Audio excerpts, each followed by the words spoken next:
ইফালে অৰুণাচলৰ মুখ্যমন্ত্ৰীৰ সৈতে অৰুণাচলৰ ছাত্ৰ সংগঠনৰ বৈঠক সকলোকে শান্তি শৃংখলা অটুট ৰাখিবলৈ আহ্বান মুখ্যমন্ত্ৰী পেমা খাণ্ডুৰ। বৈঠকত উপস্থিত আছিল আপছু গালো ছাত্ৰ সন্থ আৰু গালো ৱেলফেয়াৰ ছ'চাইটি প্ৰতিনিধি। আনফালে কাইলৈ ধেমাজিত অসম চৰকাৰৰ মন্ত্ৰীমণ্ডলীৰে টিএমপিকে বৈঠকত উপস্থিত থাকিব সীমান্ত উন্নয়ন মন্ত্ৰী অতুল বৰা, শিক্ষামন্ত্ৰী ডক্টৰ ৰমেশ পেগু। ইতিমধ্যে গোটেই পৰিৱেশটোৱেই স্পৰ্শকাতৰ হৈ পৰিছে। টিএমপিকে নিজৰ স্থিতিত অটল, কোনো কাৰণতেই সেই নিৰ্দিষ্ট অৰুণাচলৰ যিকেইজন চৰকাৰী বিষয়া, আৰক্ষী বিষয়া, যাৰ নেতৃত্বত অসমৰ 11জন নিৰীহ লোকৰ ওপৰত আক্ৰমণ সংঘটিত হৈছিল, গুলী চলোৱা হৈছিল, তেওঁলোকক যদি শাস্তি প্ৰদান কৰা নহয় তেতিয়া অৰ্থনৈতিক অৱৰোধ প্ৰত্যাহাৰ কৰা নহ'ব। অনিৰ্দিষ্টকাললৈ অৰ্থনৈতিক অৱৰোধ বালিপাৰাৰ পৰা জাগুন পৰ্যন্ত। গতিকে নিশ্চিতভাৱে বিপদত পৰিব অৰুণাচল আৰু পৰৱৰ্তী সময়ত কাৰ্যক্ৰমণিকা লক্ষ্য দিয়া হ'ব।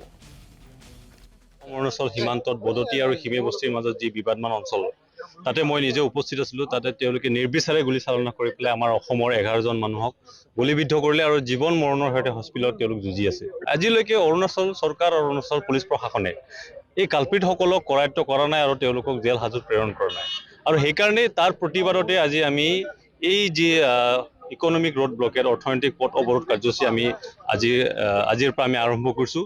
আৰু যিদিনালৈকে তেওঁলোকে অৰুণাচল গভৰ্ণমেণ্ট পুলিচ প্ৰশাসনে সেই কালপিতসকলক কৰায়ত্ব নকৰে, এৰেষ্ট নকৰে, তেওঁলোকক শাস্তি নিদিয়ে, সেই সময়লৈকে আমি আমাৰ যি অৰ্থনৈতিক পথ অৱৰোধ আমাৰ চলি থাকিব।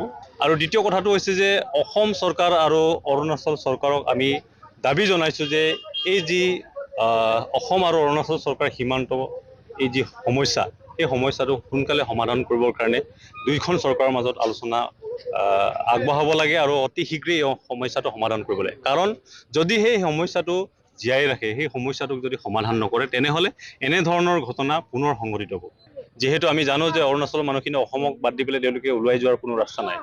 তেওঁলোকে নিজৰ এখন ডিষ্ট্ৰিক্টৰ পৰা আন এখন ডিষ্ট্ৰিক্টত যাবলৈও অসমৰ বাটেদি যাবলগীয়া হয়। চ' তেওঁলোকৰ যিমান আছে, নামচাই গেটৰ পৰা আদি কৰি শান্তিপুৰ গেট, ৰুকচিন গেট, আপোনাৰ বান্দৰদেৱা, হলংগি, ভালুকপুং, গোৱামুখৰ লিকাবালি, এই গোটেইখিনিক আমি ৰোড ব্লকেট কৰিছোঁ। যিদিনালৈকে তেওঁলোকে গ্ৰেপ্তাৰ নকৰে, সেইদিনালৈকে এই কাৰ্যসূচী অব্যাহত থাকিব। অসমৰ